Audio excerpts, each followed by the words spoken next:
Distinguished delegates, ladies and gentlemen, greetings from Geneva. It is a pleasure to join you, albeit virtually, for the APEC Global MSME Forum.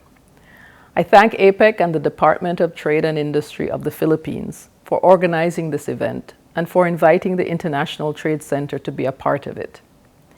The focus on micro, small, and medium-sized enterprises as central actors in the economic recovery is timely. We all know the devastation that the pandemic has brought.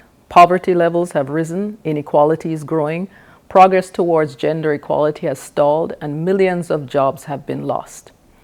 Last year, at the peak of the crisis, half of companies in Asia said they had been strongly affected, and a third said they were at risk of shutting down, according to ITC data.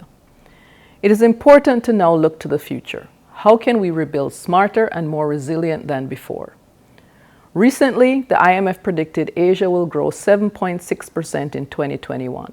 The tide is turning, and this is especially good news for MSMEs in the Asia-Pacific region. What we have to do is ensure that this recovery is balanced, sustainable, and inclusive.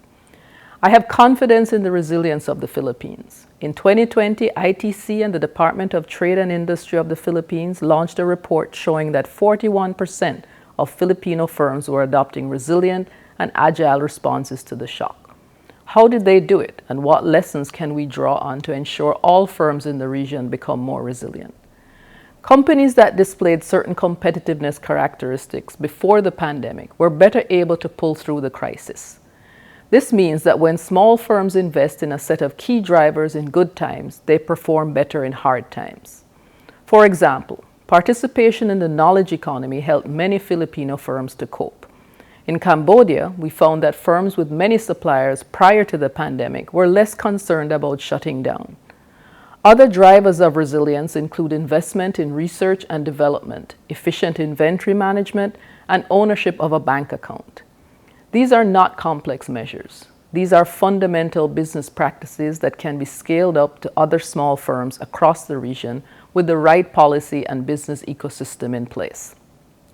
But investments at the firm level are not enough.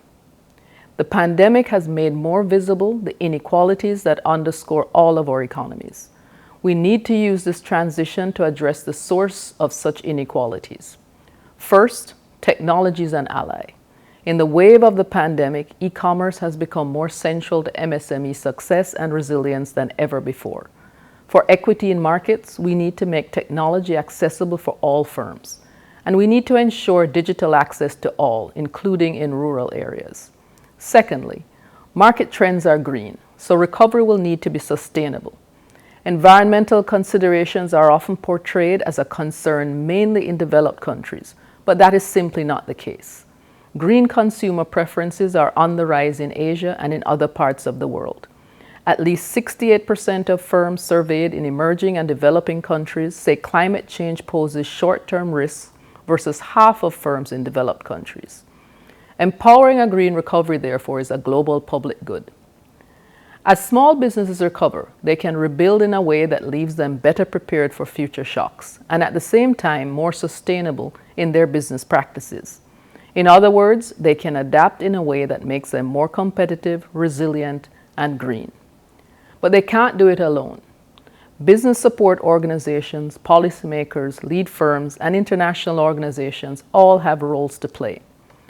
The road ahead is laid out, in practical terms, in the Green Recovery Plan to support small businesses, featured in our just-released flagship report, the SME Competitiveness Outlook. I encourage each of you to read the report and take action. I wish you all fruitful discussions today, and I look forward to continuing to work with you to support the competitiveness of your economies. Salamat and thank you.